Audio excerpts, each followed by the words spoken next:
Taliwala sa panahon ug dapit nga imong ginapuy-an, ikaw nakakita, nakadungog ug nakapamatuod sa mga pag-antos, mga kalisod, mga pagdaog-daog ug pagpanamastamas ug pag-abuso sa katungod ug dungog sa tao. Ikaw nangutana, kanus apa ba kahatagan kinig kasulbaran, solusyon kining tanan? Kanus apa ba di ay mabatnan ang tinuod nga kalinaw, tinuod nga hustisya ug tinuod nga kalipay? Ikaw madasig, tungod kay adunay pasalig o mga saad sa pangulo nga politikanhon nga kuno sila mo serbisyo, sila mo alagad, apan ang tanan nabalitan. Tungod sa manggad, propidad, ang moralidad sa mga pipila nga anaa sa otoridad nabalitad. Ikaw mihangad sa Diyos nun nga katilingban, nagatuo nga diha makitaan ang kasulbaran sa mga suliran, mga lulan nga imong ginapasan. Apan hinay-hinay, imong nadiskubrihan ang kamatuoran nga ang gialagaran o ginipinsaan maudi ay ang ilang kaugalingon o personal nga mga katuyuan. Higala, ayaw og kaluya, ayaw walaa ang imong pagsalig, ayaw og kaguol, adunay maayong balita alang kanimo karon. Ang Iglesia Adventista del Sétimo Día o Seventh-day Adventist Church nagapahibalo kanimo nga ang imong gipangita o gikinahanglan imong makaplagan pinaagi ni ini nga tulumanon. Tingog sa paglaom ug karon ania ang imong alagad.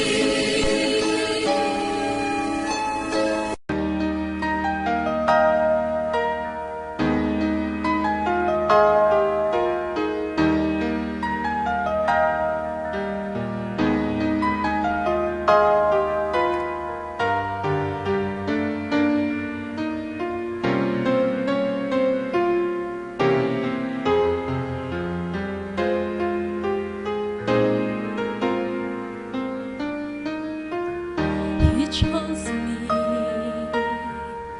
before the world was known. He chose me to be His very own. He made me, then let me choose my way. I chose to move away. He loved me when hope had taken wing. He loved me when I lost everything. He bought me. Redemption's work was done through Jesus Christ, His Son. Who shall separate me from the love of God? Shall dreams of tomorrow, pain or sorrow, can the need of food and earthly possession, the threat of war or man's oppression, in all these things, victory is our reward. Victory is our reward through Jesus Christ our Lord.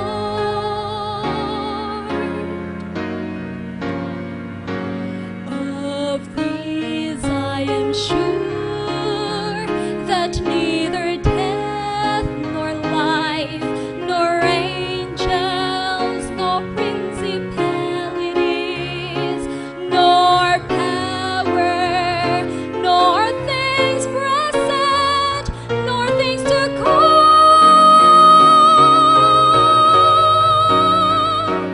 not height, nor depth, nor any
aron sa pagampo. Gampo ta.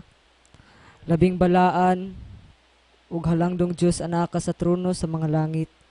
Nining taknaa Ginoo, kami malipayon nga aniya na usab kami magapaminaw ug magapatalinghog sa imong mga pulong nga igadalit pinaagi sa imong alagad. Hinaot Ginoo nga ikaw magaabli sa amo ang tagsa-tagsa ka mga panghuna-huna ug kasing-kasing nga diin ang mga pulong nga among madunggan ning taknaa makahatag og kadasigon sa among pag-alaga dinha kanimo ug magahimo sa among pagtuong nga kusgan ug andam aron sa paghulat dinha kanimo sa imong pag-anhi sa imong ikaduha nimong pag-anhi dinhi sa kalibutan. Hinaot Ginoo nga ikaw magapataliwala kanamo sa kanunay o pasaylo kami sa among mga sala kung diin man kami napakya sa pulong sa buhat ug sa unahuna. Kining tanan akong gisalib umang madawat tungod lamang sa ngalan ng Ginoong Hesus nga mugputong manluluwas. Amen. Mga pinanggan ako mga igsoon, malipayon nga papakiguban usab kanimo karon ning laing yugto usab ning aton tulumanong tingog sa paglaom special edition nga magatagi kini sa pulong sa Dios nga naanay pinagi sa usa ka Sabbath School quarterly lesson nga giplastar kini sa Sabbath School Department of the General Conference of the Seventh-day Adventist Church. Mga pinangga kong kaigsunan, dako kay natong pagpasalamat sa Ginoo karon sa adlaw ng ipapahulay nga kitang tanan makahimo sa pagsimba usab ngadto kaniya. Karong adlaw mga kaigsunan sa adlawng Sabado, kauban ko ninyo dinhi sa Bagong Taas, Barangay Covered Court Gym, alang sa tuwang 12th or 13th Thanksgiving anniversary nga paghimuon dinhi sa maong dapit. Usbon ko dinhi sa Covered Court Barangay Gym, Bagong Taas, Valencia City. Ang tema nga itong pagadugukan mao ang In His Image. Mga pinangga ko mga kaigsunan, balikta sa tuwang pagisgutan karon. Lesson number 9. Jesus the Master Teacher. Si Kristo mao ang agalon nga magtutudlo, labaw magtutudlo, siya ang pangulong magtutudlo. Ang atong memory text makita nato mga kaigsunan sa Lucas 4 versikulo 32 nga nagkanayon, and they were astonished at his teaching, for his word was with authority. Ang mga tao na kurat, ang mga tao na hangangha sa iyahang mga pagtulunan kay ang iyang mga pulong uban ang otoridad nga pagkasulti niini mga kaigsunan. Kabalo ba mo nga pag-abot ni Kristo ning kalibutan na grabe ang perversions of humanity ang nahitabo? Ang pinaka matarong nga kahimtang mao'y tuas pinakailalom ug ang pinakadautan nga kahimtang mao'y pinakaibabaw niadtong tungura mga kaigsunan. Ang mahalon nga mga butang na barato, ang barato nga mga butang nahimong mahalon. Mao kana ang kahimtang sa mga tao pag-abot ni Kristo ning kalibutan. Ang eternal life dili interesado ang mga tao niya na. Ang ilaha mga kaigsunan, ang today ug unsa karon wala na ilaha, ang ilang hunahuna na hubog sa mga hinimo-himo nga mga istorya. Og niadtong tungura matud pa ni Sister White mga kaigsunan nga ang common nga mga tao giisip nila nga mga mananap nga napuno sa mga lulan og nahimo lamang galamiton aron sa pagpahimulos matuman ang mga ambisyon sa mga adunahan.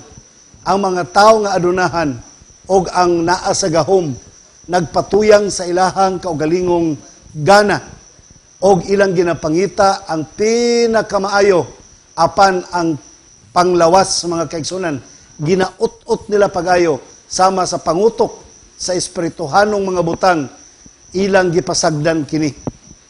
Ato makit-an mga kaigsunan nga ang pag-anhi ni Kristo ning kalibutan ang iyang pagpanudlo maoy mi-contrast, mi-alkontra nining tanan nga mga nagdagan nga dili mao nining kalibutan. Now let's talk about authority of Jesus Christ. Si San Lucas bilang usa ka physician at the same time usa ka maalamon nga scholar, nakahibalo siya og unsay rule sa authority, labi na gyud sa usa ka magtutudlo.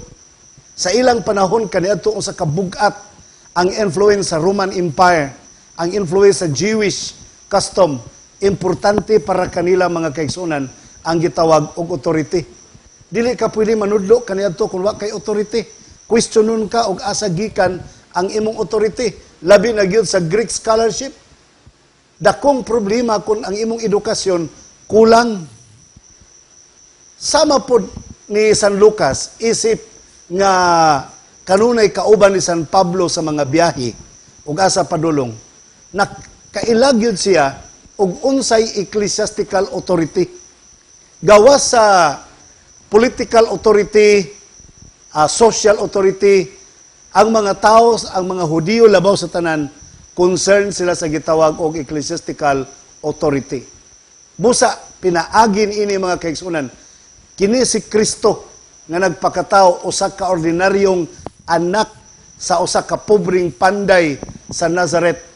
30 anyos mga kaigsunan, nagkinabuhi nga matarong nga mitindog batok sa worldly standards, batok sa tinawhanon nga mga Roman philosophies, mitindog batok sa mga filosofiya nga iya sa mga Jewish Bible scholars or mga Jewish scholars sama sa mga rabbis o guban pang mga ordinaryong mga tao, mga secular, mga religious powers, ang iyang pagpanudlo mga kaigsunan, may korehir niining mga tawhana.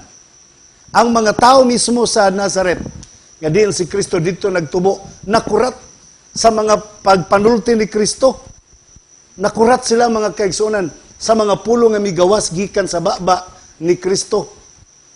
Sa ang babae dito sa Nain, ang babaeng biyuda dito sa Nain, ang iyang anak namatay, gibanhaw ni Kristo, ang mga tao na hangangha.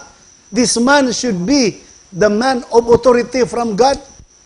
Kay ang iyahang authority, mga kigsunan, mipukaw o miabli sa mata sa mga tao, dili lamang sa Nain, kundi sa tibuok, Judea, o sa palibot ng mga lugar.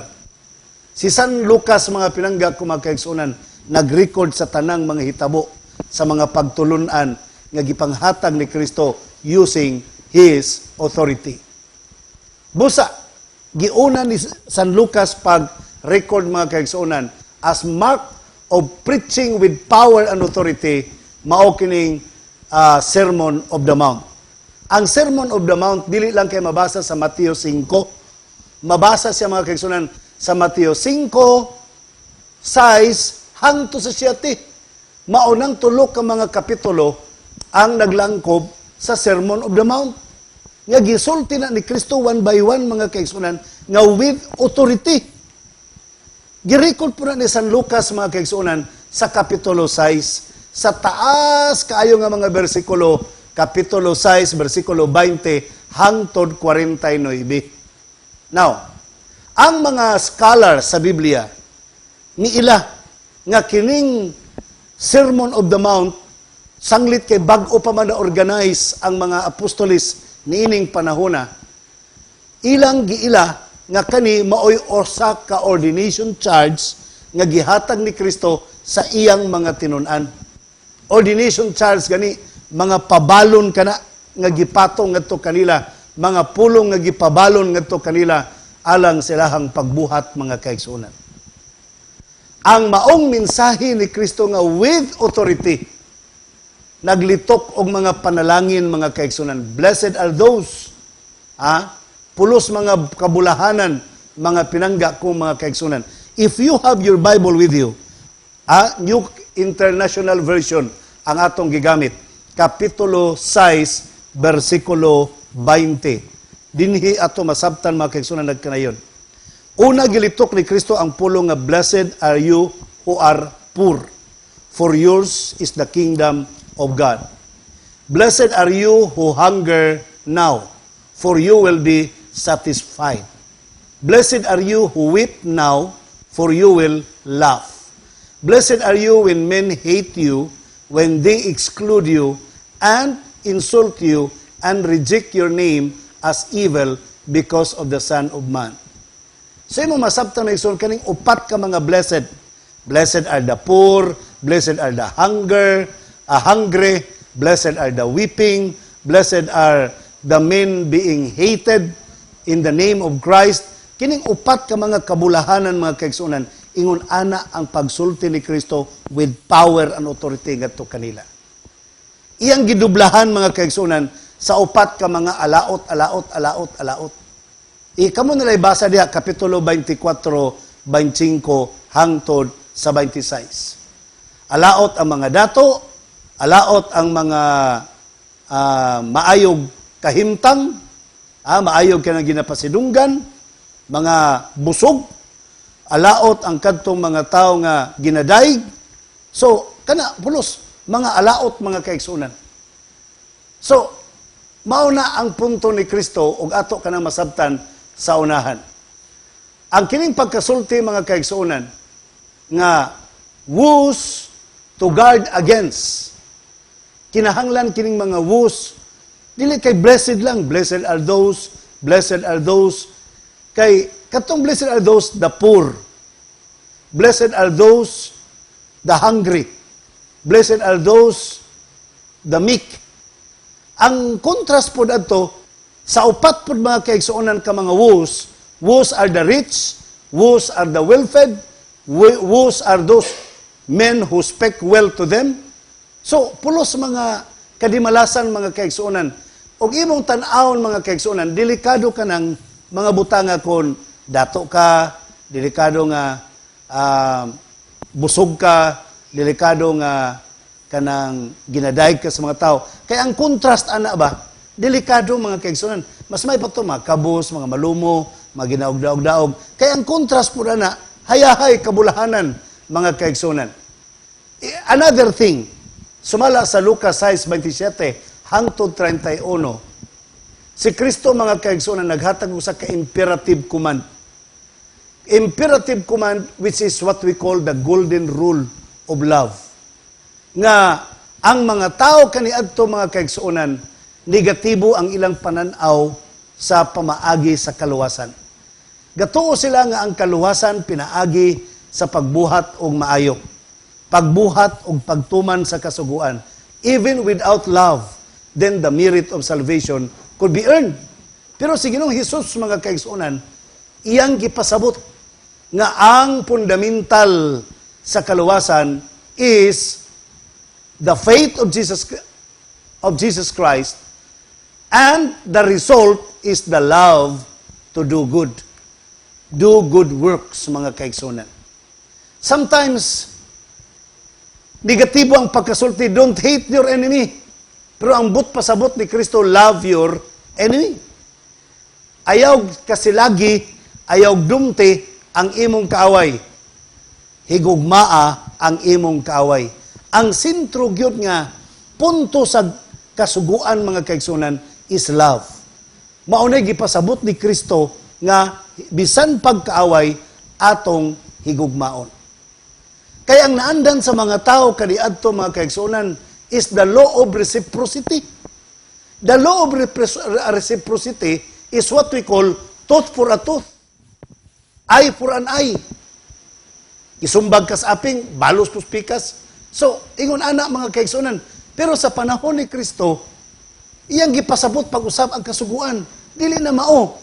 Ang essence sa kasuguan, pag sagpaon nimong pikas aping, itaw ng pikas. Si Mahatma Gandhi, mga kaigsunan, matod pa niya, ang ako ngadto sa mga daot maayo, ako maayo, matod pa niya. Nagpadayon sa nagkanayon. Sa English, to the good, I am good. And to the bad, I am still good. Hoping that out of my goodness, the bad shall become good. Imagine that Mahatma Gandhi was not a Christian. Pero kabalo siya nga prinsipyo, mga kaigsunan. To don't resist evil against evil. Do not recompense evil against evil. Let's win the bad by good. Daugo na to mga kaigsunan ang dautan pinaagi sa maayo.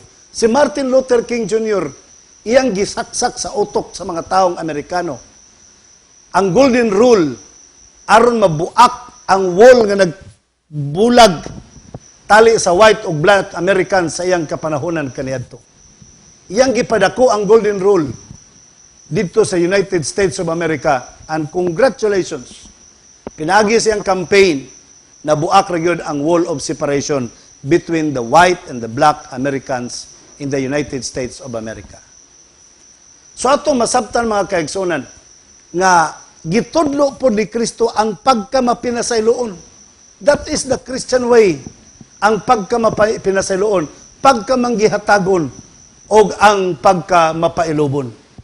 Gitudlo po ni Kristo mga kaigsunan ang bunga bilang Kristohanon. Kinahanglan mamunga mga kaigsunan. Gitudlo po ni Kristo nga ang Kristohanon ang iyang mga sumusunod kinahanglan mga magtutukod, nagapabarug, dili nagabungkag mga kaigsunan. Si Ginoong Hesus sa authority nga anaa kaniya, iyang gipasabot that we have only one family. Doon na lang tayo usa ka pamilya sa tibuok kalibutan. Gusto niya magbuhat sa bagong family mga kaigsunan. Gusto ni Kristo itudlo what is unity and what is love. Pero abi ninyo, ang gugma mga kaigsunan para lang sa uban, para lang sa silingan, para lang sa kauban sa panimalay, pero para sa kaaway dili na. That's why ato masabtan mga kaigsunan nga sa diha nga si Kristo gibuyag sa iyahang sa iyahang mga tinunan nga magtutudlo anay mo ang gilikanan ug igsuon sa gawas paundangon sa kasimuhang lecture dire kay magkigistorya sila nimo ingos Kristo. No, I don't stop kay ang tinuod na kong ginikanan og mga igsuon mao katong nagbuhat sa kabubuton sa akong amahan. Sa to pa gusto ni Kristo mga kaigsuonan nga mugubiyan exceed siya sa flesh and blood family. Flesh and blood type of family. Gusto ni Kristo ang spiritual family that binds himself unto the people who keeps the commandments. Kabalo baka, we were created according to the image of God. Gilalang ta mga kaigsuonan sumala sa image sa Ginoo. Sa to pa, kitang tanan ng mga binuhat, we are all created the same. Equal to the image of God. So pareho tang tanan. We are all the same. Equal sinners saved by grace. We also become equal to the image of God in His image. Equal tang tanan mga kaigsuonan diha sa panagway ni Ginoong Hesus. And we belong to one family. Buti pasabot ni Kristo mga kaigsuonan nga ang nagbugkos tali kanimo og kanako is not the flesh and the blood. Matud pa mga kaigsuonan og atong masaag atong sabton, it is ang nagbind mga kaigsuonan sa pagkapamilya, dili ang unod og dugo, but it is beyond more than that. That is the keeping of the commandments, the doing of His will, mao na ang nagbugkos kanato. Kabalo ba mo mga kaigsuonan? O giunsan ni Kristo para makabuo siyang family? Si Kristo mga kaigsuonan nag-organize ang mga apostoles. Iyang gitawag si Levi Mateo, nga usa ka maniningil og buhis. Makasasala, tikasan, iyang gihimong disciple. Mikaon siya kauban sa mga makasala. So, ang mga pariseo, mga eskriba na reklamo, anong nagkaon ka sa mga makasasala? Matud pa ni Kristo, ang mga maiglawas sa mga ginahanglag mananambal. Kining mga tawhana may nakinalag mananambal. But pasabot ni Kristo, I want to have my own family. These people who are willing to accept me, these people who are willing to abide in me, these people who are willing to walk with me are my real members of my family. So, mga pinangga ko mga kaigsuonan, kadtong mga tao nga nagkig-alayon sa ministry ni Jesus Christ, mauto ang tinuod ka pamilya ni Jesus Christ. Dili kay by blood mga kaigsuonan. Those people who embrace the forgiving heart, people who embrace the grace offered by Christ, the people who don't exclude themselves from the call of Christ, they are the real member of the family of Christ. May usa ka taong dato mga kaigsuonan nangutana siya sa magtutudlo. What shall I do in order to have eternal life? Ingon siya, okay, good. Nangutana ka kung say buhaton aron kinabuhi kang makasulod ka sa kinabuhing walay katapusan. Kabalo ka mga kaigsuonan. Gusto ang taong dato nga batid sa walaod nga iyang ipadako nga angayang gyud sa mosulod sa kinabuhing walay katapusan. Sa version ni San Mateo, giingnan siya nga keep the commandments. Bantay ang kasuguan. Ingon siya, asa man ani? Ako namang gibantay ang tanan. Sukad pas bata pa ko. He said, okay, go, sell what thou hast and give them to the poor. Then follow me. So nasabtan ni Kristo ang iyang kadato, maoy nakababag, tali sa batanon o kang Jesus Christ. Nga dili makasulod ang batanon kang Jesus Christ. Ingos Kristo, kuhaan na. Kanang bahandi nimo may nakababag tali na tunduha. Ihatag sa mga kabus. Kanang imong pagkadalo o pagkawalay gugma sa imong isig katao. Muna nakapahimo nimong kabus. Gikan kanako. Dili kaangayan kanako. Ang maong dato mga kaigsunan, wala na siya mubaligya sa mga katigayonan, milakaw palayo gikan kan Jesus Christ.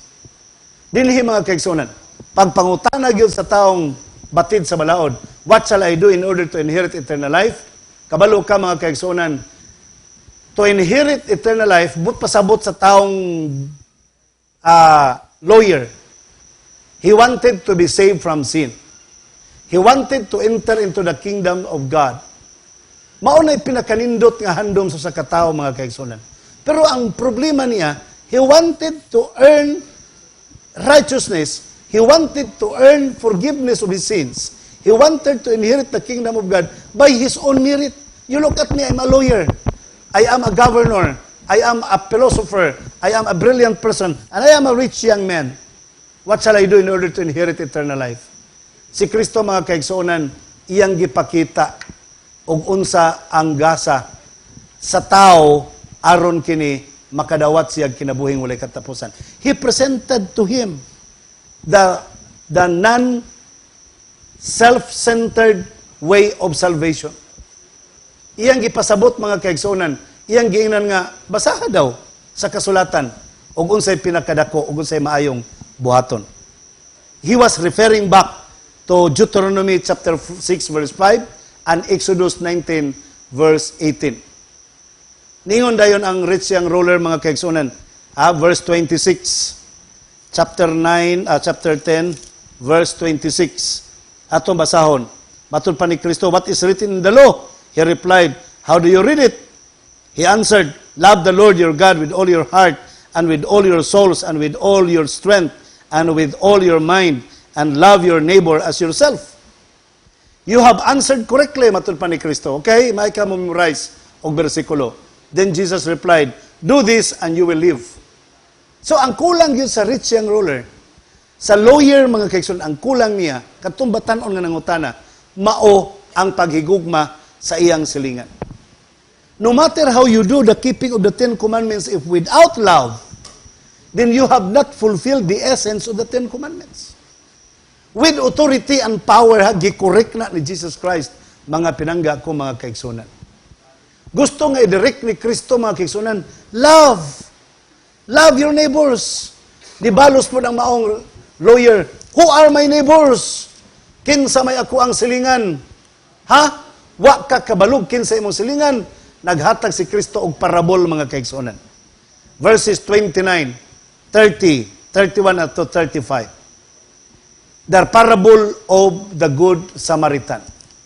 Imagine that, an expert lawyer of the Jews. Kinalan ang lawyer, mga kaigsunan, kabalo siya.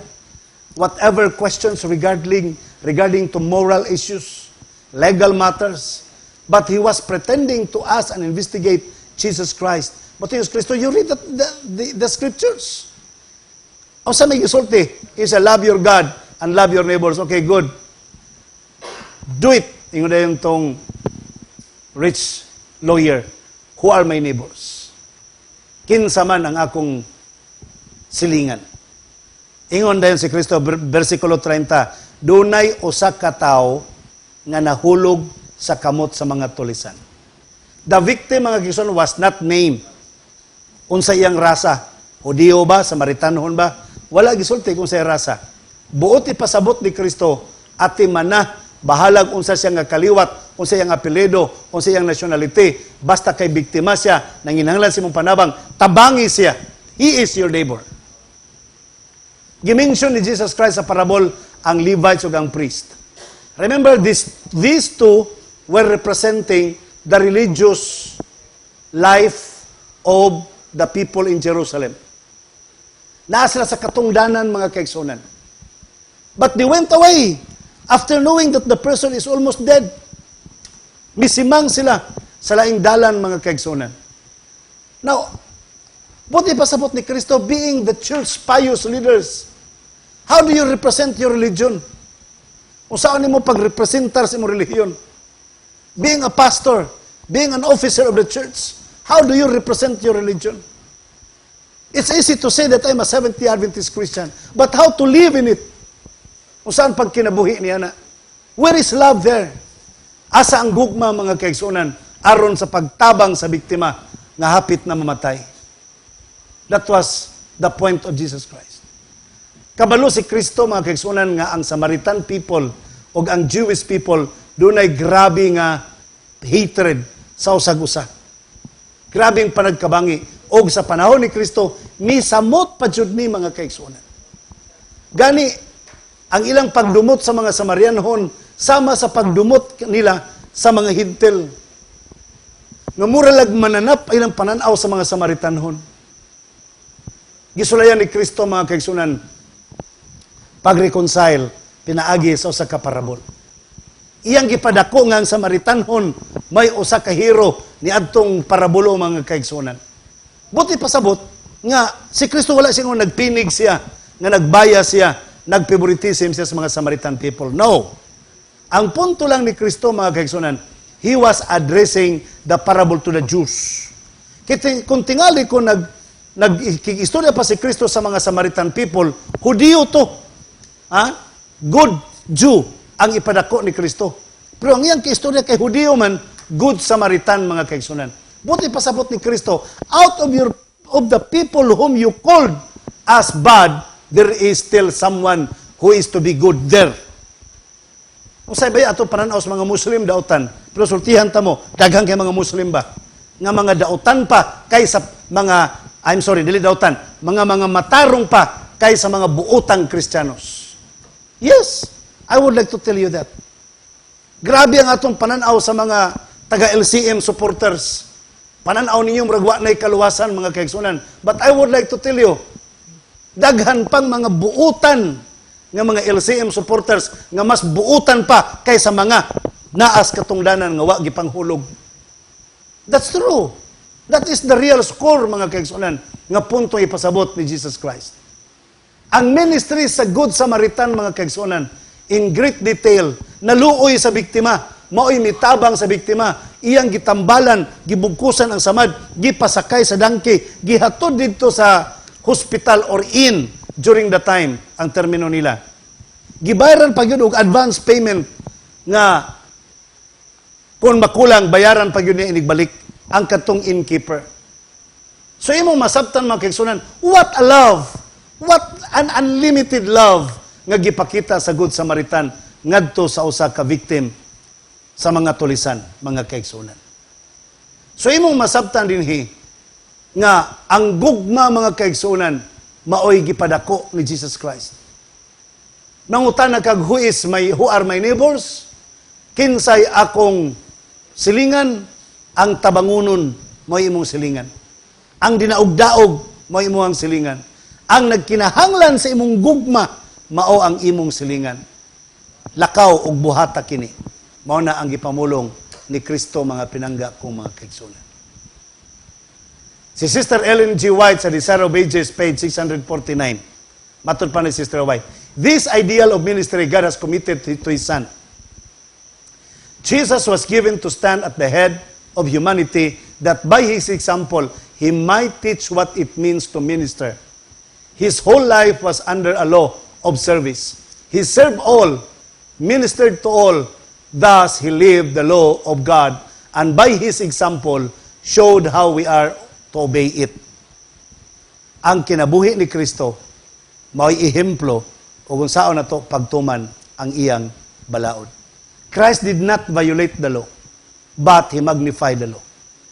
Christ did not destroy the law, but Christ has emphasized the meaning of the law. And the meaning of the law is love.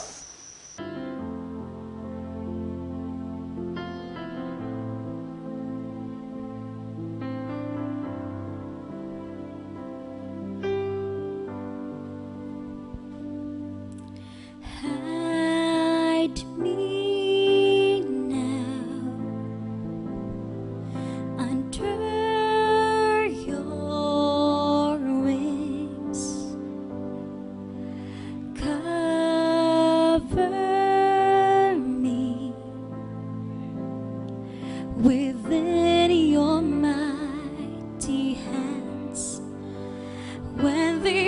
oceans rise and thunders roar, I will soar with you above the storm. Father, you are king over the floods. I will be still, know you are God.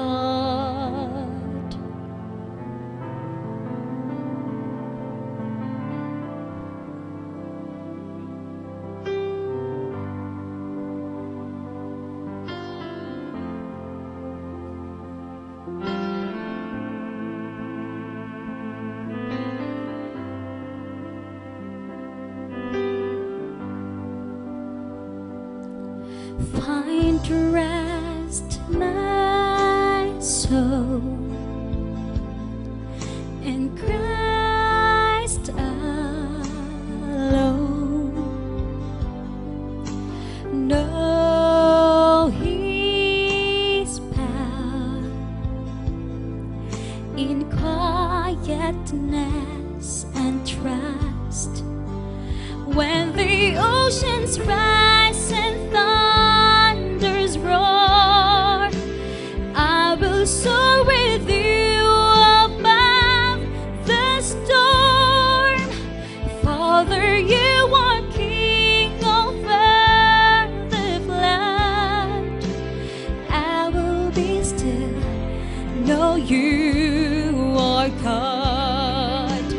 When the oceans rise and thunders roar, I will soar with you above the storm. Father, you are king over the flood. I will be still, know you are God.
Find rest, my soul, in Christ alone. Know His power in quietness and trust. When the oceans rise and thunders roar, I will soar with you above the storm. Father, you are king over the flood. I will be still, know you are God. When the oceans rise and thunders roar, I will soar with you above the storm. Father, you are king over the flood. I will be still, know you are God.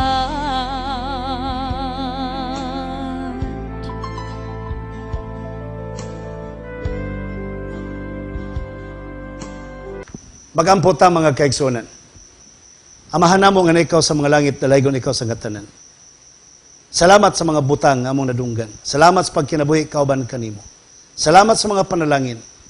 Ug nining adlaw ang igpapulay takos kang pagadaygon ug pagasimbahon. Magasimba kami kanimo, magadayeg kami kanimo. Ug hinaut ikaw magadawat kanamo. Salamat sa imong pulong nga nagapahinumdom kanamo sa paghigugma sa mga isig katao. Nga mao'y isinsya nga kahulugan sa kasuguan. Ginoong Dios, ikaw magapanlangin kanamong tanan ug sa tanan mga nagatan-aw ug nagapaminaw nini nga programa. Palangin ang tanan mga nagasupport nini nga buhat, ang tanan nagasupport sa ministries ug ang nagaboluntaryo nini nga buhat sa LCMBN imong panalanginan. Kining tanan na mahan ang magitugyan kanimo giloman nga madawat pinagi sa ngalan ni Hesukristo nga among maluluwas.